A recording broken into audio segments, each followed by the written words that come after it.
Perfect. Welcome back to the 2 Months Podcast presented by BioSteel. I'm your host, Joshua Marshall. We have the Rev with us tonight. Jamie is with us again, and we have a very special guest. He's back with us for his second visit to the 2 Months Podcast. He's played 484 games in the NHL. He's played 53 in the playoffs. He's also won a Stanley Cup, and he is the real hockey insider, Mike Commodore. Connie, how's it going? I appreciate it. I've taken a couple years off of the insider, but thank you. No, I appreciate it. You got to bring that back. Well, we should probably jump right into it. What do you? Yeah, no, it is a lot of work for sure, but it's a good gimmick for sure. But I guess how are things going, man? What's new and exciting in your world? Yeah, no, everything's good. I can't say there's a whole lot that's exciting. I'm basically in Calgary. I haven't gone south yet. I think I'm going to go back and forth a little bit, in and out. I don't really. I've actually made it to a lot of hockey games because I'm renting a place that's like, I think it's an 11-minute walk to the Dome. Okay. So that's been nice. And then the Flames games, out of the first 10 of them, I think they had one road game at Edmonton, and other than that, they were here. So I ended up going to not all 9 of them, but I think I went to 5, maybe 6. So that's the most hockey games I've been to in a while. So that's been good. But yeah, life is good. Walking the dog, picking up dog shit. Basically, what I do. Yeah, picking up dog shit. Saw that when the Canes were in town. I think it was Trip Tracy put the video out in here walking the dog, right? So yeah, I was walking the dog. Yeah, I went over. They had went and said hi to the guys, which is I try and do that if they're in town and they don't get here once a year. So yeah, it worked out this year. So I went and said hi, and then took the dog for a walk and picked up some dog shit. Nice. There you go. I guess, what are you hearing, the insider? What are you hearing with the Flames here? Obviously a really tough goals, good start, Commie, but it's been good as of late. But I don't know if we're are we concerned here? Where are we at? Where's our level of concern here? I think the level of concern is like, it's not even medium. I mean, maybe a little low. Yeah. Off to a great start the first 5 or 6 games. I think they were 5-1. Yeah. Mm-hmm. It's kind of been a little downhill since then. There's been a couple of games that, I came in, I watched Buffalo here, but I thought Buffalo, I know they've gone a little, not a skid, but they've kind of been 500 hockey since, but Buffalo came in here and I thought Buffalo looked great. Yes. I thought they were big. I thought they were moving. The Flames didn't play great, but I wouldn't say they played awful either. I would say probably like the only game I was at New Jersey too. New Jersey looked. I know they came. Man, they can move. Like I was watching them, and they can move, all of them. And I'm like, man, speed wise, like I don't see a whole lot of difference from the first line to the fourth line. Like they look good. And they were good up in Edmonton, or at least in the third period, kind of came back on you guys. But, I wouldn't say that was concerning. I would say the only game that I was at that I was like, that wasn't great was Seattle was in town.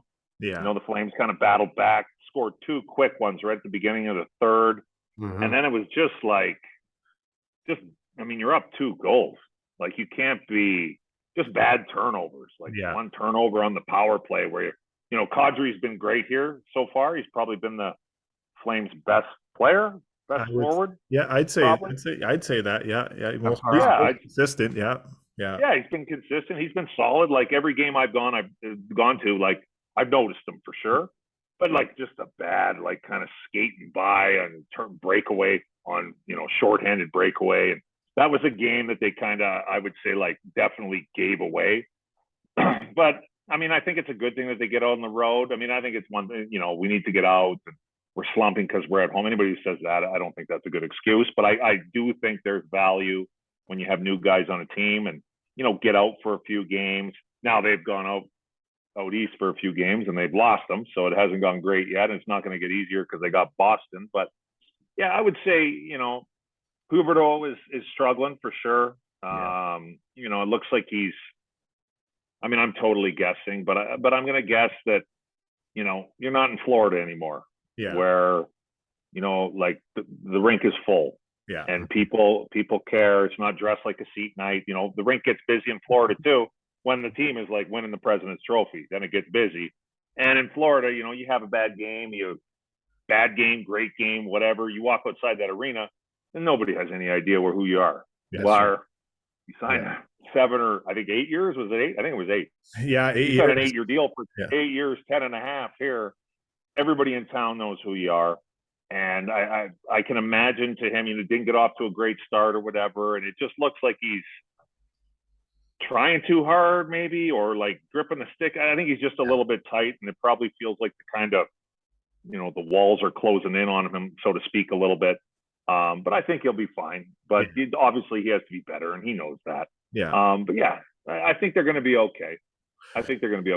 Yeah, no, same here. He started off. Go ahead. Rob. No. If he's still playing like this after Christmas, then you start worrying. I mean, give him, give him a month and a bit to get into this new place. Yeah, he started off slow last year too. Like I think at the 14 game mark last year, like obviously he finished with over 100 points, but I think last year I saw that he finished, like he started the year, I think it was 14 games, he had like 9 or 10 points. So he was under a point per game. Yeah, started the year last year, so maybe it's just a slow start. What do you make of the comments? Obviously, you had Daryl Sutter before. You know what to expect from him. You know kind of how he is. Sure. Frank Saravalli was on with Boomer and Pinder and Warner yesterday, and he kind of talked about maybe that Sutter's losing the room a bit. He's trying a little too hard. Maybe the comment of Huberdeau taking a shit didn't go so well. What are your thoughts on that? Yeah, I mean, that was kind of, I laughed. Yeah, same here. Yeah. Kind of funny. Yeah, I'm like, Jesus. But, I mean, maybe that wasn't taken well. Speaking of adjustments, that's going to be an adjustment for Jonathan, too. There's no doubt about it. For any of the new guys in there, I love Daryl. Daryl's one of the most successful coaches the NHL has ever seen. I don't think you can really argue that. No. But he is different. And it is going to take you have to be able to stand up for yourself. I think that's what, if these guys, and I'm sure these guys are getting plenty of advice from the Lucics and these guys, the guys that know them very, very well, is, at the end of the day, you have to stand up for yourself. And Daryl respects when you stand up for yourself. If you're just going to take it and take it and take it, he's just going to keep giving it to you and giving it to you and giving it to you. What he's looking for, what he really wants, is he wants you to come back at him and go back at him hard. Yeah. Like if you're pissed, let him know you're pissed. Tell him to go fuck himself. He'll take that. That's no problem. He wants some fire. But, for some guys, if you haven't been around that can, not everybody's comfortable, telling the head coach to go fuck himself, so to speak. You don't have to use those words, but, that's definitely going to be an adjustment too. So, I mean, do I think Daryl's lost the room? No, I wouldn't guess that. Yeah. I mean, I don't think it's time to like totally start smashing the panic button yet. Yes, the skid hasn't been great, but they pull a couple together here. Like I said, they got a big test coming up tomorrow night against Boston. In Boston. Boston's been on fire. Yeah. So yeah, we'll see. But they've been in the games. It's not like they're getting like torched. No. They're 1-goal game losses, man. They're 1-goal game losses. Like I just think like Markstrom, maybe. I think the save he could have made the save on a couple saves the last 2 games. Sure. Paul Mary. And one goes to 5-hole. Yeah. So, and then the Heischer one, but, he, at the end of the day too, he's bailed this team out. And, we've had Luch on, we've had Toffoli on, we're like, they're buttes, as you know, and I do think like Luch is kind of that, he doesn't wear the C, but I think he's kind of that captain and kind of holds that room in a good way. And I think he's that guy that would, walk over to Sutter and be like, hey, stop overthinking it, let it be, like, we'll figure this out. Obviously the depth on D has been tested. Thoughts on the back end, with Uyghur coming in, but, obviously losing Valimaki on waivers kind of hurt, and then Shillington's not back yet. But what are you seeing on the back end, a position that you did so very well in your career? Yeah, they've been okay. I will say, like, losing Valimaki and then Shillington, I don't know what's going on. I have no idea what's going on with Shillington, but obviously it's some kind of personal matter, so who knows? Yeah. Mackey's been okay overall. I will say the last, was it the Saturday night game against, what did they play on Saturday? After Jersey. I think it was Carolina. No, they played Jersey. They played Carolina Thursday. I think they played Jersey Saturday, didn't they? Or no? No, I was at the Jersey game was Thursday, and Saturday. Who the hell did they play on Thursday? Shit. Stone was out. Hold on. God damn it! I should know. I just watched it. We'll get it right here. It says the Devils on Saturday. Oh, yeah. Sorry, I was gonna go to the game, and then I got too loaded on Thursday when they played Nashville. Yes, that's right. My bad. I was watching the Jersey game on TV. He didn't look good. He didn't have a great game. I think he got benched for a little bit, and he just got roasted on a couple of plays, and just was kind of out to lunch. So I do think, but I mean, he's a work in progress too. So I would say, the top four there is pretty solid. I would say, Anderson and Hannafin, kind of what you're going to get. I'm not the biggest Hannafin guy in the world. I do think he's very serviceable for sure. He can skate. I mean, he's 24 years old and 25 years old. He's played like fucking 700 games. He's been playing every game since he's been 18. Yeah. Like, I do think, he can get a little lost a little bit too, but overall, I think he's a very serviceable defenseman. Zadorov's been good. Yeah. But they missed Tanev. And they missed Tanev probably, right? Tanev, you know what you're going to get. That's one guy that they do really miss because he plays solid defense. You know what he's going to get, whether he rims the puck, he keeps it simple and keeps the puck moving forward, and he plays good defensively. So you do miss him for sure. Zadorov is he's like scores a goal or makes like a great play or runs somebody over, and it's like, wow, yeah, man, he's playing great. And then like the last game there, he starts thinking he's like Scott Niedermayer or somebody, stops moving his feet on his backhand, and then just turns it. So he's like, overall, I would say he's played well. Yeah, but he could tighten it up a little bit. But yeah, I would say, I mean, some of those, the Mackeys of the world have they got a little learning to do. That's all. Yeah. But I would say overall, they haven't been awful at all. No, I think they'll turn it around. I think it's just a little blip, and they'll figure this out. Jamie, you go ahead. I'm just listening, man. I still like Calgary. I still take them to win the cup. I mean, but then again, I picked them before the season, and I didn't see Boston coming out like they did in Vegas playing unreal. No.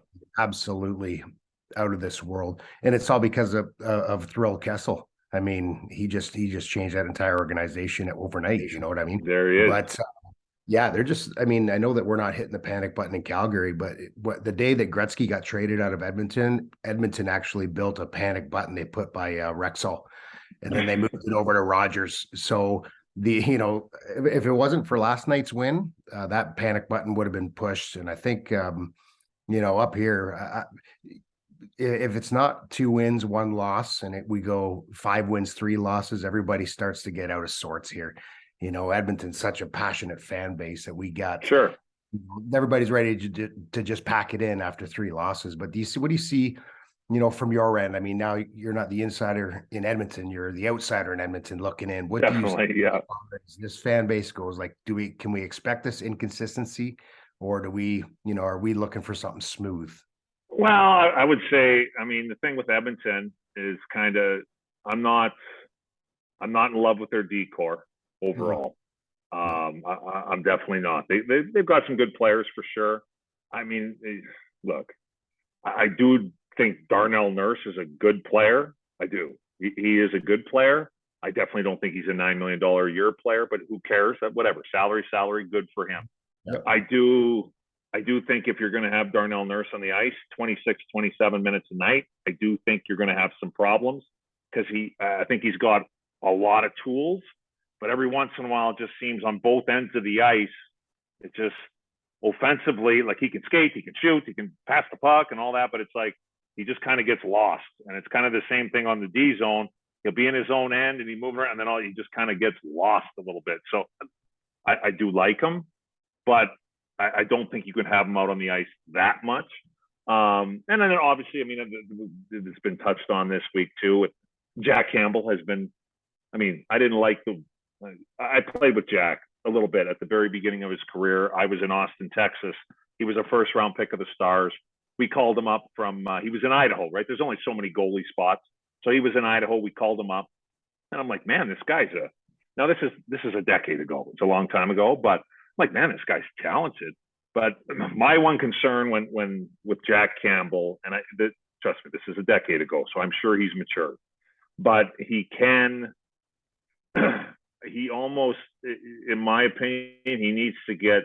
He can almost take too much responsibility and be too hard on himself. Goaltending is a tough position, and if you're gonna like worry about, no, he's been far from great. There's no doubt about it, and admittedly so. But you know, you need to relax a little bit. And you let a bad one in, I think he needs a little bit more like, fuck it, on to the next one, instead of like, I think it can just build between the ears for him a little bit. Mm-hmm. So I'm sure like he came into the year, it's a big contract. There's a lot on his shoulders. The Oilers are a good team. It's high scoring. If you can get a little bit of defense and some good goaltending, shit.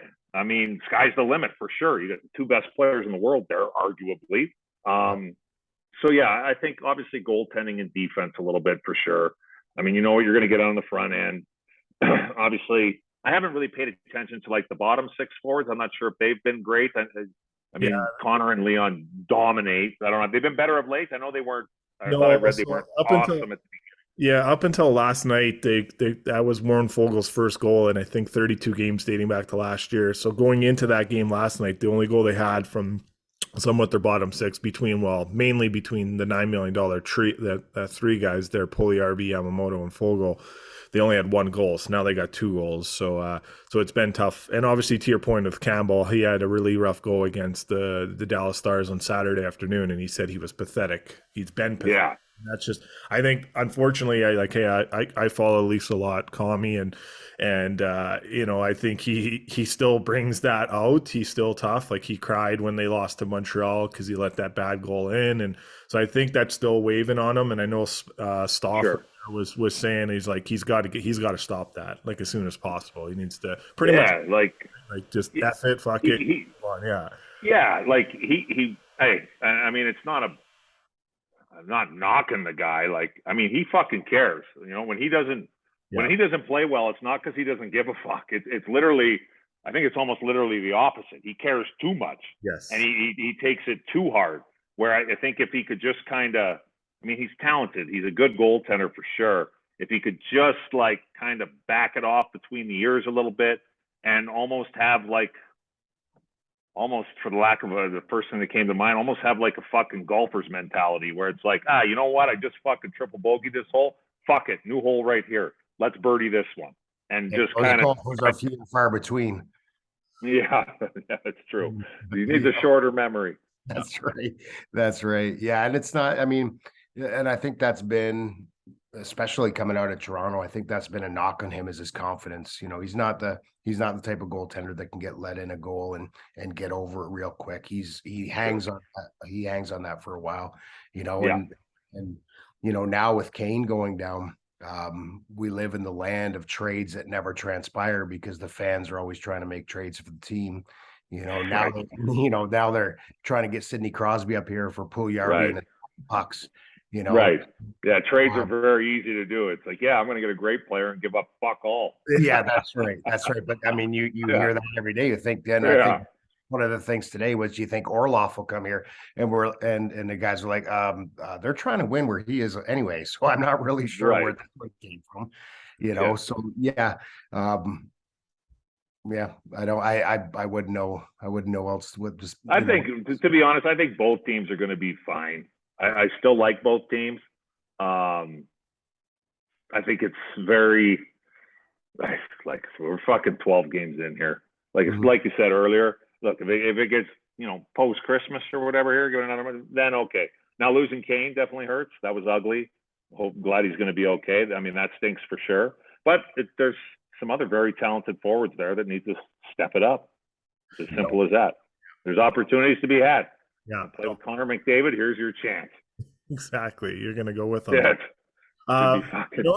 You touched on Nurse there earlier, Commie. Last night was kind of the first time in a while since I've watched a game where the game was on the line and he wasn't out there towards the end, and they changed up how they're deploying their penalty kill last night too, because they got touched up pretty good against the Caps. But What makes a good penalty kill? In your opinion, like obviously, what are you seeing with the Oilers? I don't know how much of you've watched, but they're ranked in last place right now. But what makes a strong penalty kill, and what kind of things do you see the Oilers not doing well that is hurting them? Obviously, taking So, some penalties hurts, but yeah, yeah, take the less penalties helps for sure. But I haven't seen an Oilers game in a little bit, and usually I see a bunch. Usually I see more Oilers games than Flames games, to be honest. yeah, But I'm at this Airbnb, and they got this thing called the fucking Super Box, and it hasn't worked in fucking since the Jersey game. So I haven't seen anything in the last few days. I don't know what the fuck the deal is. I unplug the thing and plug it in all the time. But I mean, a good penalty kill, I think you got to have 4 guys working on it as a unit.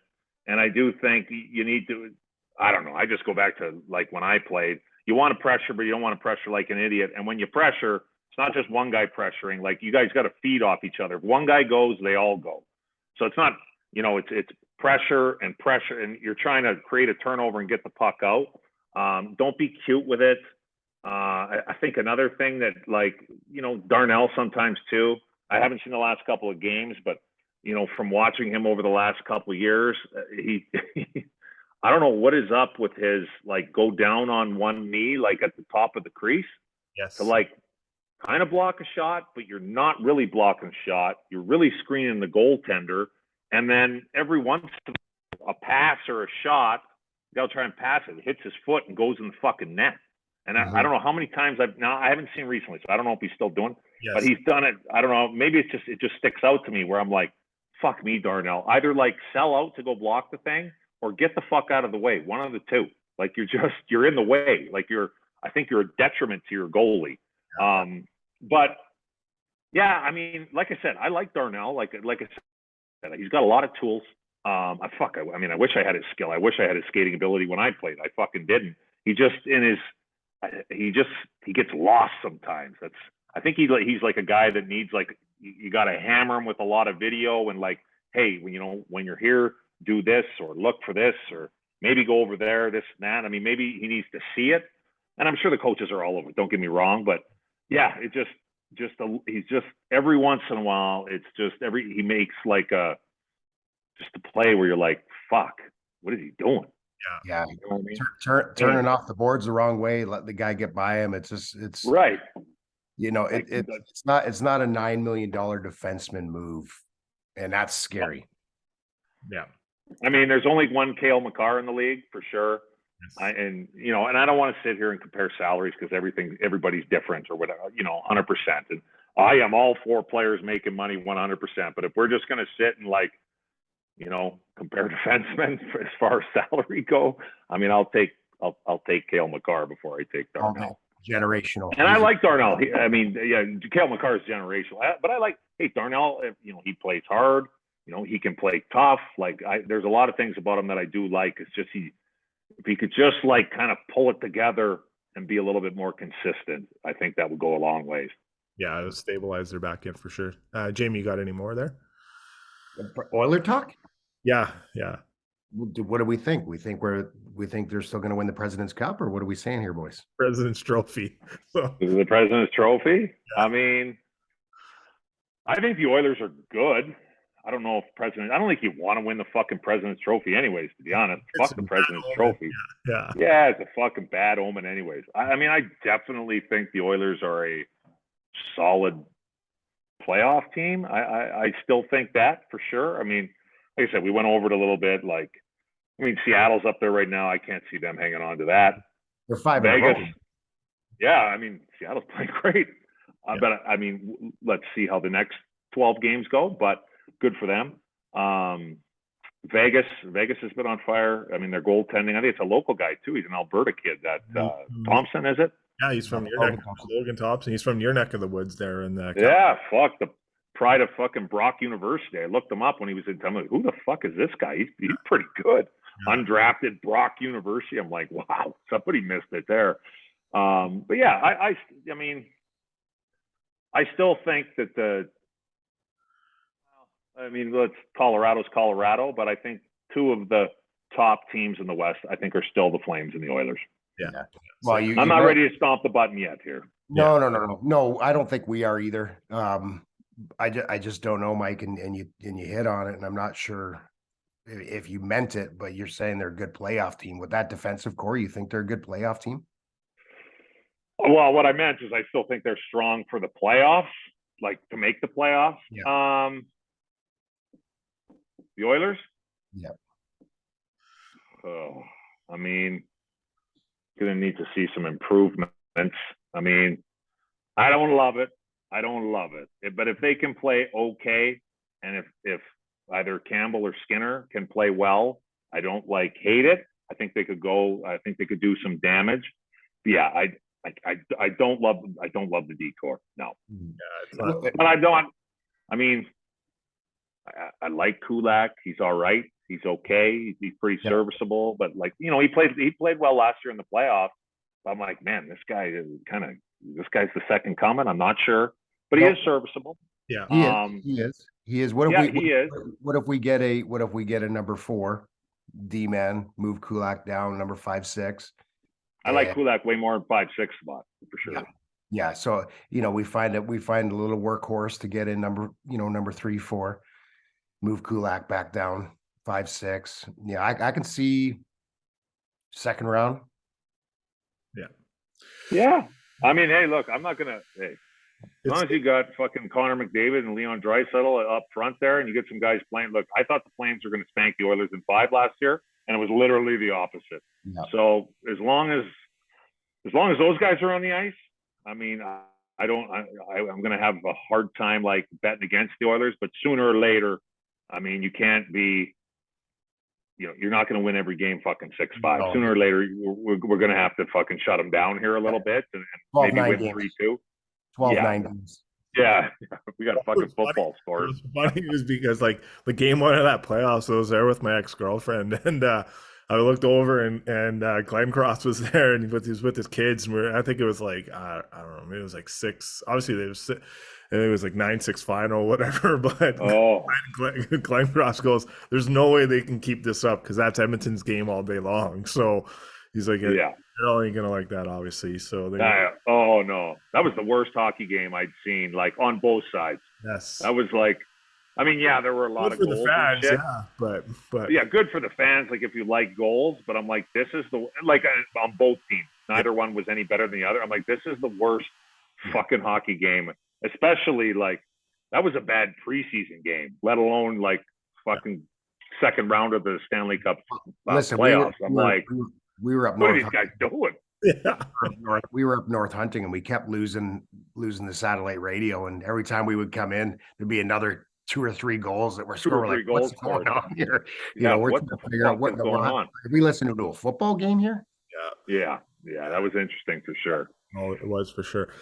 Get a few more out of here before we let you go. But big news out of Ottawa yesterday. A former teammate of yours, Chris Neal, he's going to get his jersey retired by the Sen. Yeah. Talk about Nealer when you were there in Ottawa with him, and what kind of teammate he was, and how happy are you to see a guy like that also get his jersey retired? You don't see it too often, right? So it's pretty sweet. No, you don't. I think it's very, very deserving. First time I ever met Chris Neal was I was in college, and I don't even know if he would remember, to be honest, but I remembered. He was a guy named Frank Burgraff, had a skating school in Fargo, North Dakota. So in the summers after both my freshman and sophomore year, I went to the skating school, and it was a little bit different, but he got some guys in there. There would be like, Wade Belak was there. Chris Neal was there.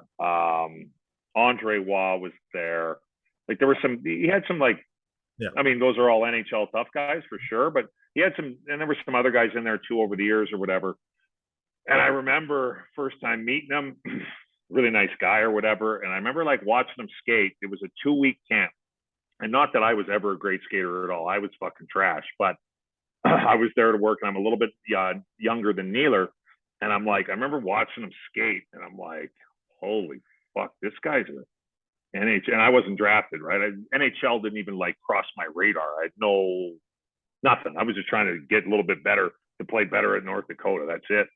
And I'm watching this guy like the first day. I'm like, who the fuck is this? This guy can't fucking turn to the left. I'm like, this guy can't fucking pivot. And by the end of the 2 weeks, to his credit, I was shocked. I was like, he could hardly get through like the warm up, and we were doing some different things for sure.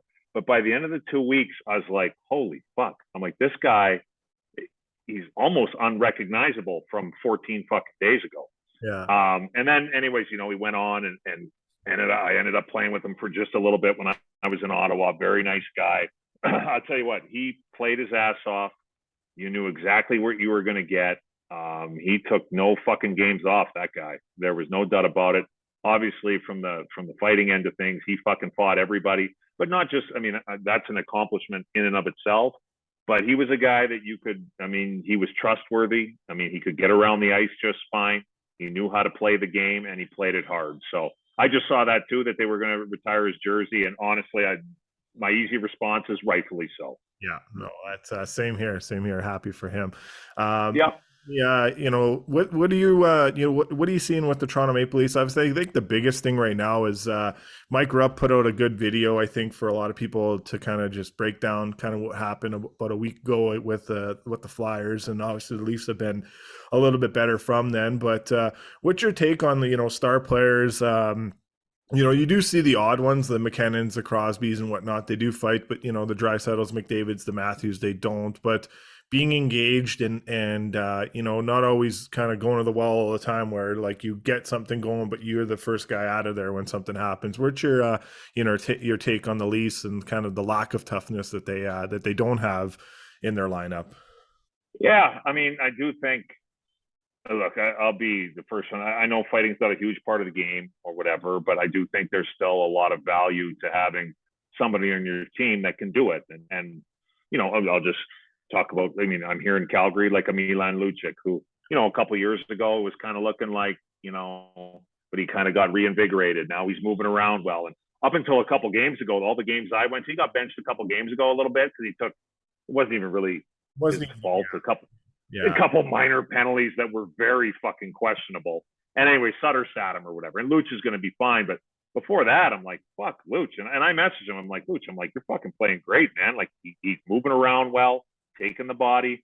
But I still like, I do think there's, I haven't been in an NHL dressing room in a decade, but I do think if you have somebody that can handle themselves a little bit, I still think that the other team coming in, I mean, those guys know that. And they know it's not just going to be, fuck, I can do whatever I want tonight. So I do think there's value of having guys in the lineup that can handle themselves a little bit. Obviously, these days they have to be able to play for sure. But like a value of a guy like a guy like Chris Neal, like that kind of guy today, I mean, that would be just fine. Yeah. But yeah, as far as like the stars doing it, I mean, I don't think they have to.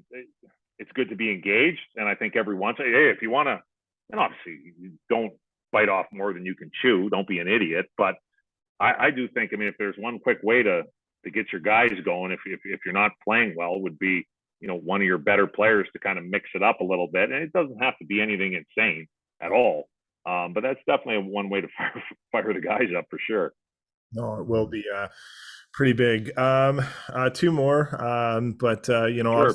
a tough week here. With what we kind of saw, obviously Boston Bruins signing Mitchell Miller on Friday, and then on Sunday they're walking away from him. Obviously, he still has a contract, and we'll see what happens. But Isaiah Myers Carruthers put out a note with the Hockey Diversity Alliance. Very heartbreaking to read that. But your thoughts on this situation with Mitchell Miller and Isaiah Myers Carruthers? Yeah, I mean, and I want to try and choose my words carefully. It's obviously a very, very hot topic. I don't know if there's any topics that are hotter in today's sports world than this one, than racism and bullying, and then now you put them together. That is going to be a very hot topic. I read what Isaiah had put out today, and what through the Alliance or whatever. And to bluntly put, it was horrifying. There is no doubt it was horrifying. If that is the case, look, it is a horrifying situation. And Mitch Miller probably, I mean, he look, I'm all about second chances. I mean, inmates get parole for a reason. You don't just fucking lock them away and throw away the key. I mean, unless they're Jeffrey Dahmer. But this, from what I read today, it's very, it's a horrifying situation. I will also say that, like, we've only, and I'm not, what I read today and everything I've read so far in mainstream media is definitely fucking horrifying. There's no doubt about it. And I have not read anything in mainstream media where this kid has done anything to better himself, or, apparently, according to the mother, has shown no remorse and no apologies and no nothing. But his agent, remind me his first, I always pronounce his first name wrong. Eustace King is his agent. Eustace King is a very well-respected, smart, Black agent. He's been around for a long time. He's had some clients that I respect 100%. And I'm just going to be interested to see on what happens here moving forward, just because, and I'm just going to, King isn't a dummy. I'm going to assume that he put his work in and investigated and looked into this. We've heard one side of the story very, very loud, and it's been fucking horrifying. But I'm interested to see what King is going to say, because I'm assuming he didn't just say, "Oh yeah, Mitch Miller, sure." I'm assuming he doesn't need the money that fucking bad, and there's a lot of baggage that goes with that. So I'm assuming he investigated, he looked into this, and he put a lot of time in. So yeah, it's everything we've heard in the mainstream media is horrifying. I'm interested to see what King comes back with, and to see if there's not another side to this story. I'm not saying that. Obviously, something happened, but I just, is it being blown up a little bit? I don't know, and I have no idea. I'm just, like I said, I'm not sure. Yeah, it's a tough one. I mean, it's a bad look for Boston for sure. I don't know if they thought they were going to sign this kid, and then it was just kind of, nobody was going to say anything. I mean, I remember 3 years ago when the kid was at North Dakota, where I went to school, and, to be brutally honest with you, I haven't said, they thought he was a good kid, to be honest. Yeah. This was 3 years ago, and he was with Weatherby, the kid's last name is, who's a big, like, diversity inclusion, and he was working with him, from my understanding. But then the heat got turned up, and the president of the university was like, "Look, you're out." And I get that too. The university has to protect itself. But it's fucking sad. And I guess, like I said, we'll see. I don't think I guess the best way to put it is, I don't think this is the end of it. No. I don't think it's just the end of it. And just because of who his agent is. His agent wouldn't have just, "Oh, I'll represent you, Mitchell," without digging into this. And I'm assuming if he would have dug into this, and if what he would have found out and have evidence of is word for word what Isaiah said today in that statement, I mean, I would assume he'd be fucking horrified, be like, "I am fucking out." So I don't know. We'll see. Yeah, we'll see what happens for sure. Obviously, it's been a day by day thing. Obviously, something new. Eustace King did an interview with Andy Strickland and Cam Jansen 2 days ago. But I haven't heard it, but from what through the media side, it comes down to is that side of the story isn't really matching with the other side of the story as much. And then there's obviously a miscommunication between the NHL too, because they said that they weren't talked about at all, but apparently, like, Cam Neely came out and said, "Hey, we contacted the league on Wednesday and we signed a contract on Friday," and right.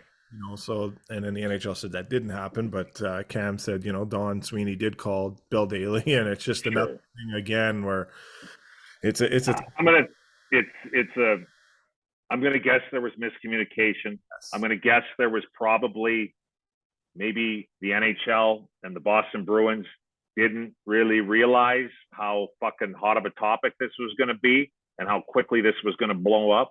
I mean, at the end of the day, Gary Bettman comes out and says, he's not allowed to play in the NHL. Well, I get that. Gary Bettman, his job isn't to the fucking players. Gary Bettman doesn't give a fuck about any player. I mean, sure, I'm sure he cares about your Connor McDavids and your Sidney Crosbys of the world. Gary Bettman doesn't give a flying fuck about any fucking NHL prospect. Gary Bettman cares about making money for the NHL and the image of the NHL. He doesn't give a flying fuck about Mitchell Miller or fucking any other prospect, because at the end of the day, there's going to be more kids coming. So why the fuck would I want to deal with this shit? Like, no, thank you. I do not need this. Get the fuck out. So I get where he's coming from too. I just think there was probably a little underestimating on when this went down on what the public reaction was going to be. And then they took it in the teeth for a couple of days. Yeah. Do you think, Commie, because you've been in NHL locker rooms for a long time, you had a really great career. You won a Stanley Cup. You played with a lot of hockey Hall of Famers. This is a game that has given you so much, but obviously it spoke volumes to me to hear the Nick Boninos and Nick Foligno, sorry, and Marchand and Bergeron speaking on this on a game day, unfortunately too.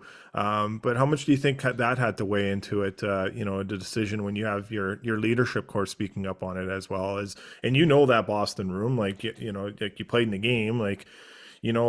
Almost every room's probably going to be like that to the point. But sure. How important was that, do you think? Well, I think that made a big difference too. And I mean, they've created over the last, 12, 15 years in Boston. They've been overall a very successful organization, and every year they're kind of into it. I've never been in that locker room, but it seems like everybody, they kind of get on the same page and they go. I mean, obviously it sounds like they weren't consulted. And then, they're reading the same thing that you and I are reading. You know what I mean? They're not, we're getting what people, whatever, media you click on and you read. So you're reading about this fucking racist bully from, yes, a long time ago, but, it's horrible. I mean, I get why those guys came out. I'm sure they were kind of blindsided. Like I said, it's a tough one. It is a really, really tough one. And like I said, I want to reiterate, if, what I'm reading in the mainstream news is what has gone on, that it's fucking horrifying for sure. I'm all about second chances for sure. And like I said earlier, inmates get parole.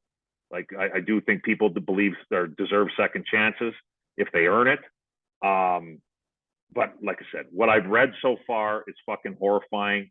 I am interested though to see. I'm going to imagine that King has put his work in, and we'll see how this goes moving forward.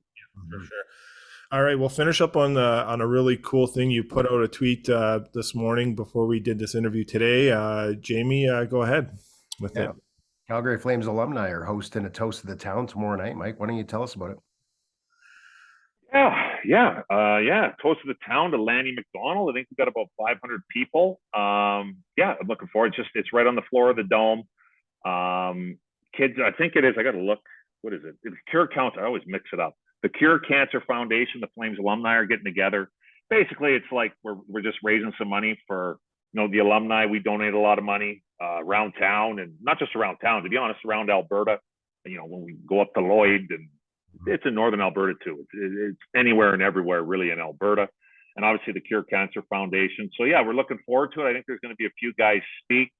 We got a couple guys coming in. We obviously got a lot of the '89 guys from Lanny's Cup here. But yeah, it's just basically, we're honoring Lanny, but also kind of as we're honoring Lanny, we're trying to raise some funds for both the alumni and the Cure Cancer Foundation. So it should be a good time. A couple cocktails, listen to some guys bullshit and silent auction and all that stuff. So it should be a good time. Yeah. Listen, we all know, Commie, hockey players don't tell stories. A couple of the guys, they might have to get the hook out, or we'll be there all fucking night. That's right. I bet. How cool is it? Obviously, last time we had you on, you talked about the alumni. And we got Perry Bearzan on after. I worked with his son Jack up in BC there. But how cool is it? To some of the new listeners that we've gotten over the last little bit here, important it is, and awesome it is to be a part of that Calgary Flames alumni. Yeah, it is great. It's been it's been a lot of fun.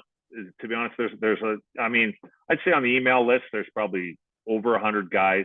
Now, different guys are in different situations, and different guys got full-time jobs. They got lots going on and kids and stuff like that. But, I would say there's a lot of guys around here that do a lot of stuff, and we try and get out and about, and whether it's a toy drive or a brown bag, or I mean, the list, we put a golf tournament together. I'm part of that with Robin Regier for CP Kids and Family. And you know what, it's actually awesome for me, because for me, I don't have any kids, and I'm not working at the moment. So I got a lot of fucking free time.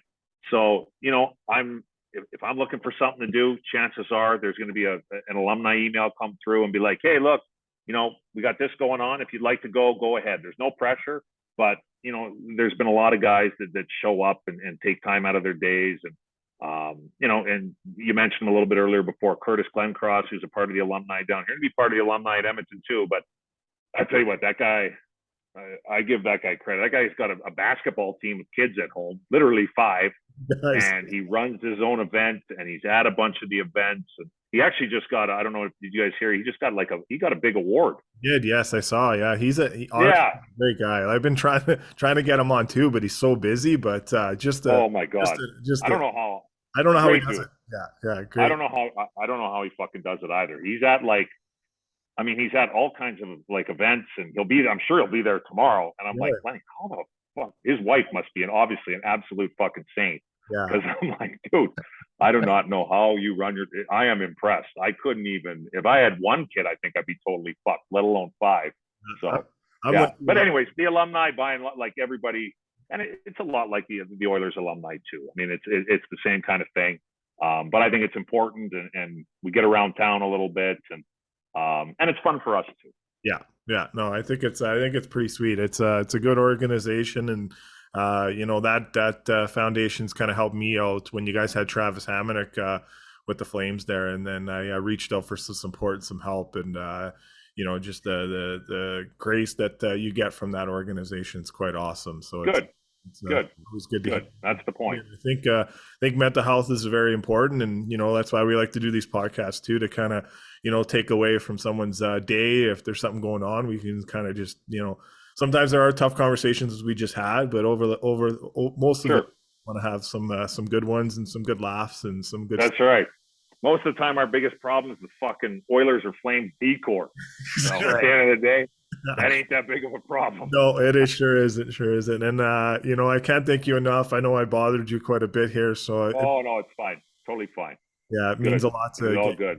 Thanks for having me on. And, we appreciate it, and all the best. And hopefully, we'll see you at a game here. And I got all the beers are on me, man. So those will be a lot. So all right. We'll hashtag floor it for sure. So all right, I love the sounds of that. I'll take you up on that. Okay. Yeah.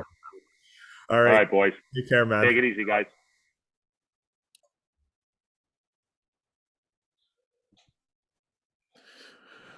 Huge thanks to Mike Commodore for joining us today on the 2 Months podcast. Rev, man, always a good interview with Commie. He brings the heat for sure, and some good hockey talk. But your thoughts on that interview? Man, when he puts his foot down on that pedal, he goes on, doesn't he? Yeah, he goes all in, man. As he says, hashtag floor it. That means in a lot of ways he's flooring it. So, no, yeah, he's good, man. It's I can't appreciate him taking the time to join us. It's the second time we've had him on. He is the he is the highest rated interview we've ever had. So I should have probably said that at the first, but he already knows it anyways. But for people to know that he does bring the heat. He has a good following, and his insight's always pretty good, man. He always kind of just, says it how it is, and his pulse on the Flames and the Oilers is pretty good. I know he hasn't watched a lot of Oilers games, as a lot of people have just heard, but obviously he has a big following in Calgary, so I think a lot of people like to hear what he has to say.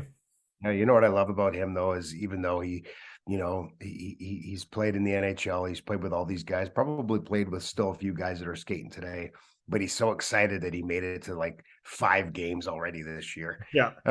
What is he, a 12-year-old kid? Yeah, he's just he's excited, right? I just love it. I love guys who and I appreciate the guys who go on to broadcasting careers. Absolutely. That's a big deal. But guys like him who just still enjoy the game for what it is, after knowing the ins and outs, I mean, you know what it's like when you're on the inside of something. You learn the good and the bad of everything, the Yeah. business side, the hockey side, but still has a passion for the game and loves just to go and be a part of that night. Yeah, no, for sure. It's really sweet to hear. So obviously another straight beauty from there, and we'll see how things play out here for the Oilers and Flames. Obviously a big loss for Evander Kane, and we'll see if anyone has it there to step up. Obviously, the biggest guy you're going to look at too right now is probably Dylan Holloway. See if he gets those minutes. We'll see what happens tonight in the It's time, and it's time for Yamo. He's got Let's to get give off the him a schneid statement. too. So, it's nice to see Warren Fogle off it. Obviously, that was, you could see the weight lifted off his shoulders there for sure. But, as you talked about Campbell too, he just needs to get going here and not worry about things, as Kami said. And he played, Man, so he would know. it's just so tough to see for Kane, man. I felt horrible for him last night, just trying to get back into a groove. I was watching that live. It was tough, man. It didn't happen to me, and I'm so far away from that situation. And I just throughout the day it was tough. Like all I can think about is, like, as he obviously said in his statement, he's still in shock. I think a lot of us are, and I think you can tie some mental health stuff to that too. I'm sure he'll get the great help. It's the NHL, and the Oilers are a good organization. I just hope through that process he is getting the right help, and a huge thanks to the staff for, obviously good thing for him. He jumped up quick and he went to get the immediate help that he needed, but it was good to how quickly everyone got there. And I think that says, we've seen this a few times in the NHL. It's disturbing in different aspects too, from the Jay Bomeister stuff and that, one person pointed out to me today, they say, hopefully there's a protocol bit of a change with, I think the only setup in the NHL at all 32 teams, and this comes from a person that's in the arenas a lot, but he said hopefully the Winnipeg Jets kind of figure their situation out for that, because they don't have the best setup if something like this was to happen. So, because they're so far away, there's no tunnel behind the bench or anything like that, obviously. But I think if something that happened, it doesn't matter if you're on the team that you're playing against or whatnot, you can still run. How old's the rink in Winnipeg? They didn't rebuild a rink when they came back in the league, did they?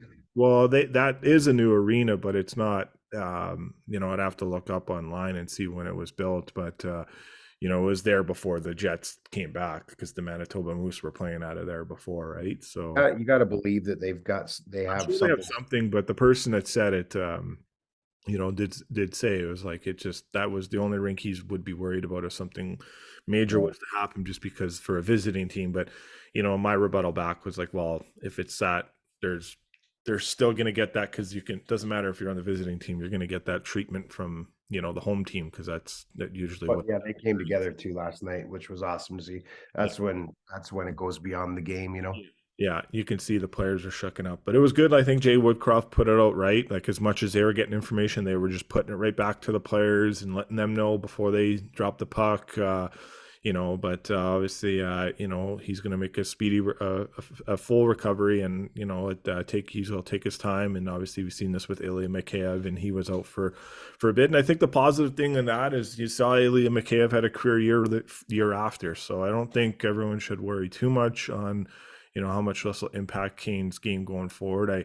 He'll get the right treatment, as they always do in the NHL, and in that aspect. But good to see that he's in somewhat good spirits with his statement he posted out, and then you're always thinking of the mental health side of it, because that is a pretty scary thing, and you could see the concern on Patrick Maroon's face too, right? So Yeah, it's traumatic. I remember when I was playing for London way back in the day.